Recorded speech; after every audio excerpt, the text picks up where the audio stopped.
네, 성가대 귀한 찬양에 감사드립니다. 모든 이름 위에 높으신 예수님의 이름을 찬양합니다. 오늘은 어버이 주일입니다. 대개 교회의 흐름을 따르지만 설교 본문을 정할 때, 근데 그 어버이 주일 설교를 하기에 제가 하기에 좀 마땅치 않은 면도 좀 있고, 또 낮에 담임 목사님 말씀으로도 좀 충분하기에 저는 이제 교회력을 따라서 이렇게 본문을 정했습니다. 오늘은 교회력으로는 부활절 제6주이기도 합니다. 교회력으로 볼 때 부활절 이후 그리고 이제 성령 강림절이 오기까지는 부활 후 몇째 주 혹은 부활절 제몇 주라고 부릅니다. 그래서 오늘은 부활 후 여섯째 주일인 부활 후 여섯째 주에 해당하는 날입니다. 부활하신 주님의 평강이 우리와 함께 하시기를 빕니다. 오늘 본문은 요한복음 20장 19절에서 23절입니다. 본문의 앞뒤를 살펴보면 11절부터 18절까지는 부활하신 주님께서 막달라 마리아와 대화하시는 장면이 나옵니다. 마리아는 곧 제자들을 만나서 자신이 만난 주님을 증언하는 내용입니다. 그리고 오늘 우리가 읽은 19절부터는 제자들과의 만남이 기록되어 있습니다. 제자들에게 말씀하시는 예수님의 모습을 볼 수 있습니다. 그리고 우리가 읽은 본문 다음인 24절부터는 이때 제자들 무리에 없었던 도마가 나는 부활하신 주님의 손에 그 못자국에 내 손가락을 넣어보지 않으면 그 옆구리 창자국을 내 손으로 만져보지 않으면 나는 믿지 않겠다 하는 이야기가 나옵니다.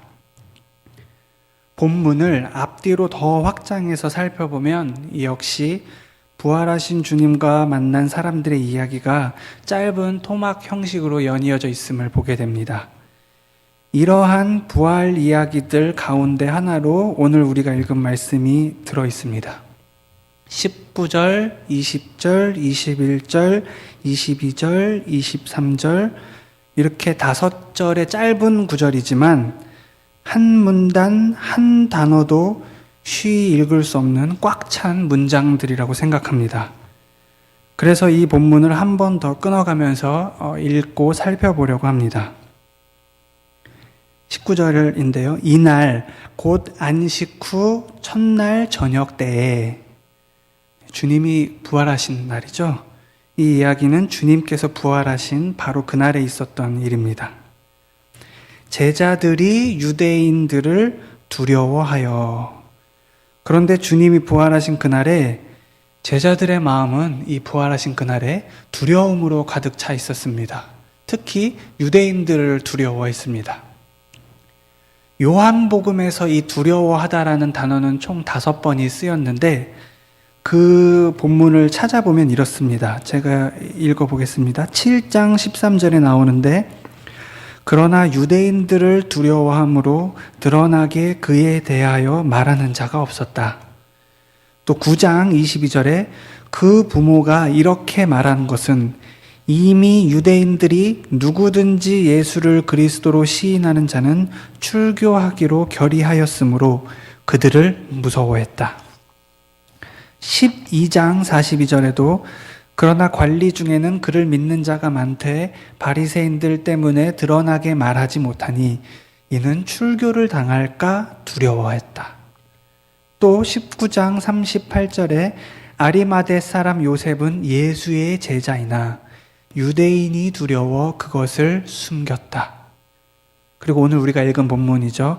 20장 19절에 이날 곧 안식 후 첫날 저녁 때에 제자들이 유대인들을 두려워하여 모인 곳에 문을 닫았다.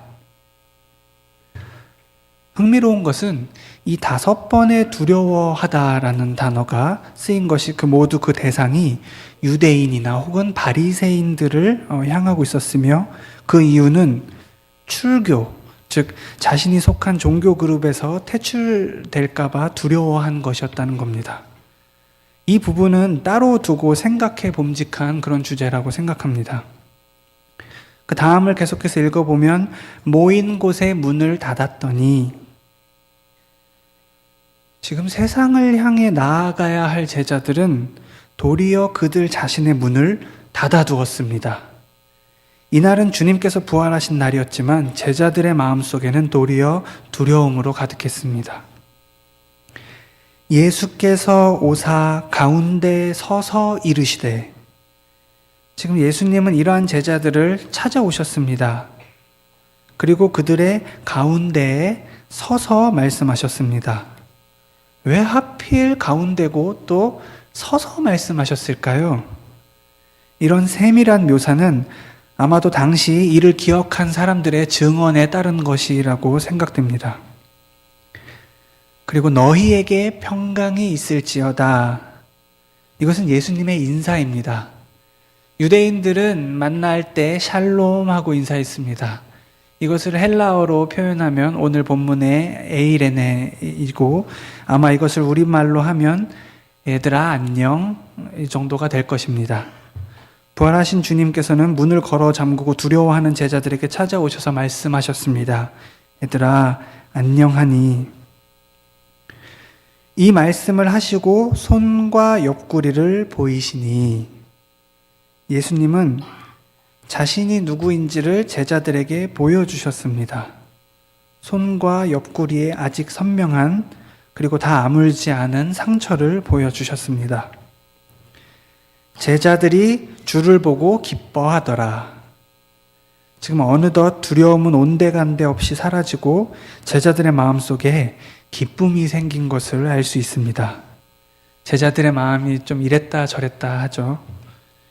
예수께서 또 이르시되 너희에게 평강이 있을지어다. 지금 같은 말을 거듭해서 하고 계십니다. 얘들아 안녕, 너희에게 평강이 있기를 빈다. 그리고 말씀하십니다. 아버지께서 나를 보내신 것 같이 나도 너희를 보내노라. 하나님이 예수님을 보내신 것처럼 예수님도 제자들을 보내신다는 것입니다.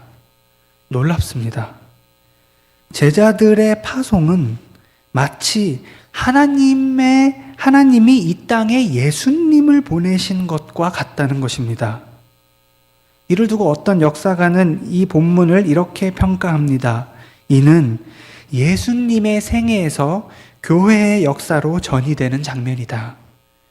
교회의 역사, 곧 선교의 역사가 시작되는 장면이다 라고 말합니다. 주님께서는 이 말씀을 하시고 그들을 향하사 숨을 내쉬며 이르시되 성령을 받으라.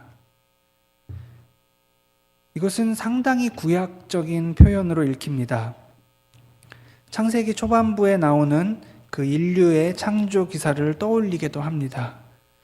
흙으로 사람을 빚어 그 코에 생기를 불어넣는, 그래서 그 하나님의 숨결로 인해 생명을 얻게 되는 바로 그 장면이 생각납니다.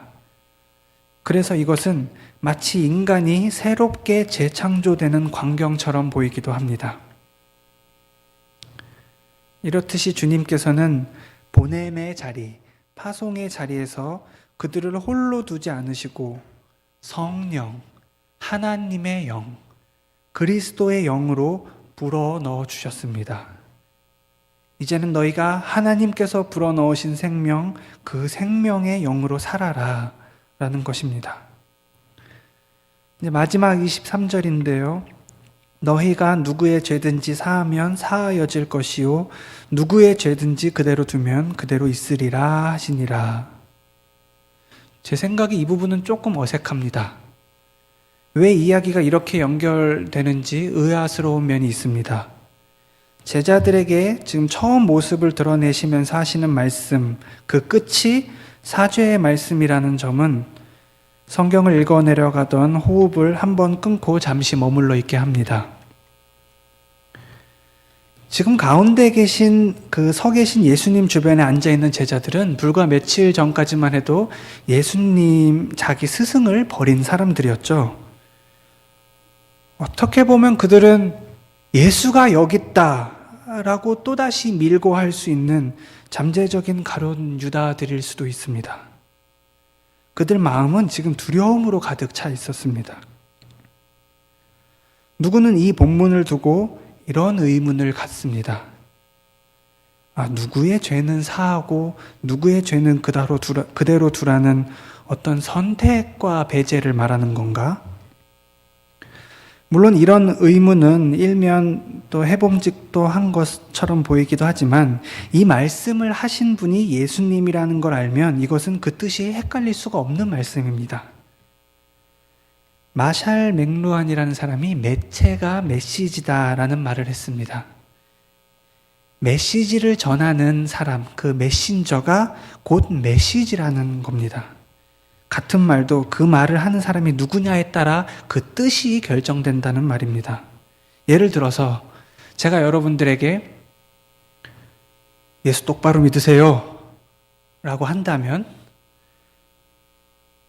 글쎄요, 또 몇 분들은 고개를 끄덕이실 수도 있겠고 또 몇 분들은 또 제 말을 약간 건방지게 들으실 수도 있겠고 또 누구는 속으로 목사님이라고 똑바로 믿지 이렇게 생각하실 수도 있지 않을까 생각합니다. 그런데 이 같은 말을 돌아가신 주기철 목사님이 하신다고 한번 생각해 보십시다.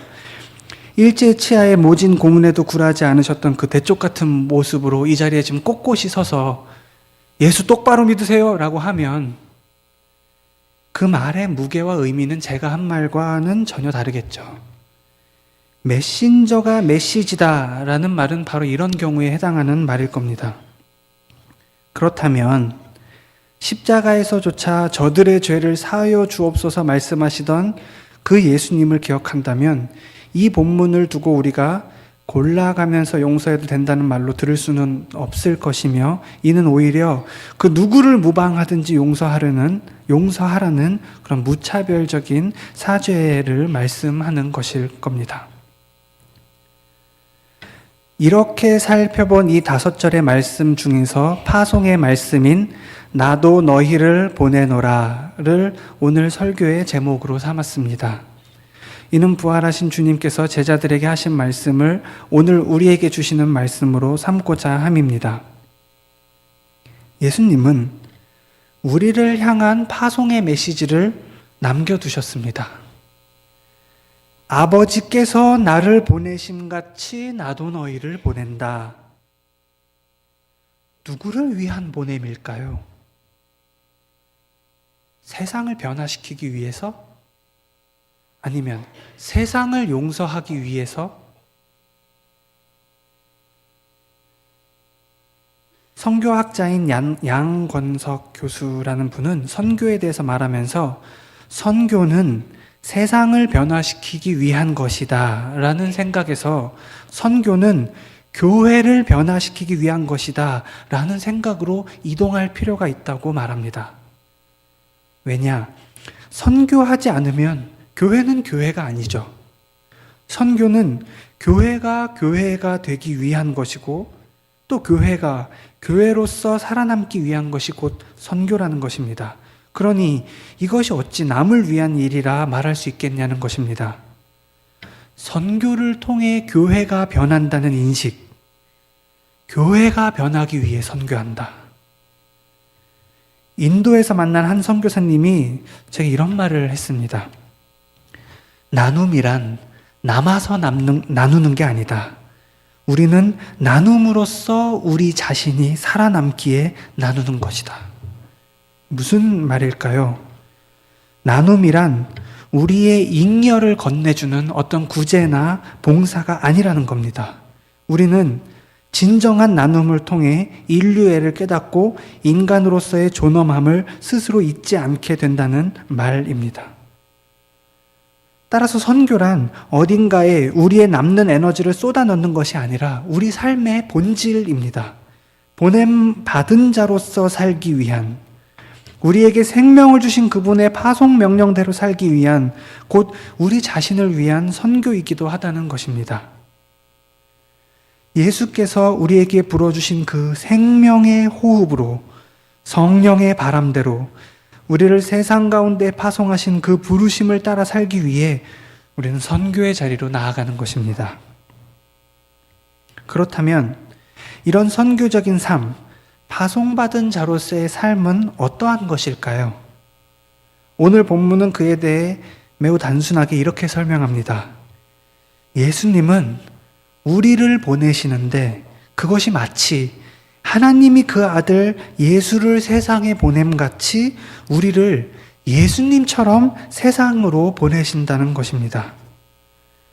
아버지께서 나를 보낸 것 같이 나도 너희를 보낸다.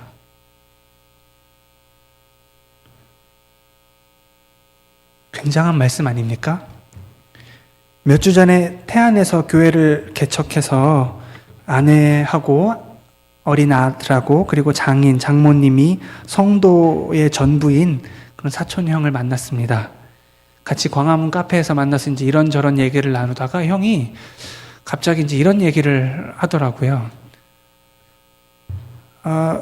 성경을 똑바로 읽기가 겁난다. 성경이 주는 메시지는 분명한데 그게 너무 급진적이어서 따르기가 어렵다. 좀 성경은 좀 적당히 대충 읽어야 건강에 좋은 것 같다. 이런 이야기를 했습니다. 유머 코드로 한 얘기는 아니었고요. 진지한 분위기에서 한 얘기였는데 저도 그 얘기를 듣고 고개를 끄덕일 수밖에 없었습니다. 아버지께서 나를 보낸 것 같이 나도 너희를 보낸다. 우리도 언젠가 예수님처럼 보냄받은 이로서 사명을 완수하고 주님 앞에 설 날이 올 터인데 그날에 주님께 또 드릴 것은 변변치 않아도 하나님이 예수님 보내시듯 나도 세상에서 예수님 흉내내며 살았노라 대답할 수 있다면 얼마나 좋을까요? 아버지께서 나를 보낸 것 같이 나도 너희를 보낸다. 이 말씀만 우리가 깊이 묵상하면서 살 수 있다면 사실 여기서 더 이상의 무엇을 설명하고 무엇을 설교할 수 있겠습니까? 많은 여기서 설교를 마친다면 목사님이 광고를 길게 하셔야 되기 때문에 제가 선교란 무엇인가? 온 세계의 주인이신 하나님, 그 하나님께서 다스리시는 이 세계의 질서를 하나님의 정의와 생명과 평화가 이루어지도록 하는 것이 선교다. 이것은 단순히 예수를 주로 고백하는 개인적인 신앙의 차원 그 이상의 것을 포함한다. 이 세계가 하나님의 정의와 생명과 평화가 넘치도록 하는 것이 선교일진데 이것이 어찌 세상만을 위한 것인가? 그 세상 속에 사는 우리를 위한 것이기도 하다는 것입니다. 최근 기독교 윤리 실천 행동의 보고서에 따르면 기독교에 대한 신뢰도가 땅에 떨어져 있음을 보게 됩니다. 우리도 다 알고 있죠. 그런데 그럼에도 여전히 기독교에 대한 일말의 신뢰도가 있는데 그것이 어디에 근거해 있는가? 당시 신뢰도 평가위원 중에 고신측 교단 소속의 위원이 계셨는데 매우 보수적인 신앙 풍토 속에서 살아오신 분이셨습니다. 그분의 평가가 놀라운데 기독교 신뢰도에 남아있는 뿌리는 바로 7, 80년대 한국교회가 이 땅의 민주화를 위해 힘없는 노동자를 위해 헌신한 것에 대한 기억이 큰 몫을 했다는 것입니다. 선교는 곧 우리 자신을 지킵니다. 우리를 보내시는 이가 하나님이시기에 선교의 주체와 동력은 하나님이신데 우리가 이러한 하나님의 선교에 동참하여 기독교의 신뢰도 또 나아가 기독교의 공공성을 회복한다면 이것이 어찌 세상을 위한 선교라고만 할 수 있겠습니까? 그것은 교회를 교회답게 하는 선교이고 교회가 교회로 살아남기 위한 선교입니다. 예수님은 자신의 삶이 하나의 메시지였습니다. 세상은 우리를 보고 이미 어떤 메시지를 받고 있습니다. 우리가 전하지 않아도 우리가 어떻게 존재하는가 그 자체가 이미 우리가 강력하게 전하는 메시지입니다. 우리가 친구를 전도할 때, 부모를 전도할 때, 이웃을 전도할 때 우리는 말로써 복음을 전하는 것이 전도라고 생각하기 쉽습니다. 그러나 그들은 우리가 말하기 전에 우리 자체를 통해 이미 메시지를 받고 있습니다. 그 친구가 믿는다는 하나님, 예수님이 우리를 위해 행하신 일을 전한다는 것은 곧 예수님이 가르침대로 보냄받은 우리가 관계 맺는 모든 삶의 순간 속에서 서로 사랑하고 용서하며 하나님의 정의와 평강이 깃들도록 하는 그 삶, 그것이 켜켜이 쌓여가는 것이 선교이고 또 메시지가 된다는 것입니다. 내가 변하기 위한 선교, 교회가 교회답기 위한 선교, 이 선교의 장으로 우리의 모든 두려움을 떨치고 또 닫아놓은 문을 열고 부활하신 주님께서 주시는 성령의 능력으로 나아가야 합니다. 나눔은 남아서 나누는 게 아니다. 내가 나눔으로써 내가 살아남는다. 선교 역시 마찬가지라고 생각합니다. 선교적 삶을 통해 우리의 신앙은 참 신앙으로서 살아남게 되는 것입니다. 하나님의 백성은 하나님의 말씀대로 사는 것이 본질입니다. 보냄받은 자는 보내신 곳으로 가서 보내신 분의 뜻에 따라 사는 것이 본질입니다. 구약의 요시야는 회복이 불가능한 상황에서도 하나님 말씀대로 산 자신의 삶 그 자체로 하나님께 기쁨이 되었습니다.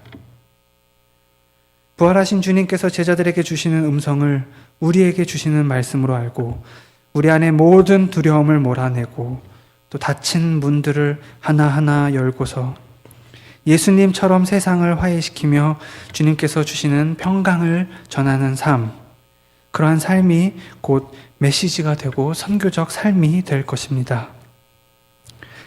부활절 제6주를 보내고 있습니다. 또 성령 강림절을 2주 남기고 있습니다. 우리가 구해야 할 것 분명하지 않습니까? 너희가 악할지라도 좋은 것을 자식에게 줄 알거든 하물며 너희 하늘 아버지께서 구하는 자에게 성령을 주시지 않겠느냐. 이것이 오늘 부활하신 주님께서 우리에게 성령을 받으라 말씀하시고 우리를 거룩한 교회로 또 성도로 부르시고 파송하시는 주님의 말씀임을 믿습니다. 기도하겠습니다.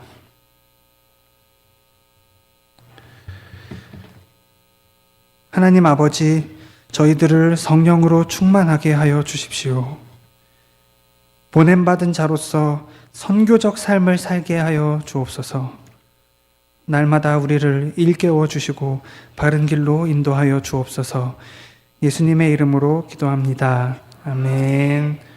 우리 함께 찬송 510장 찬양하시겠습니다.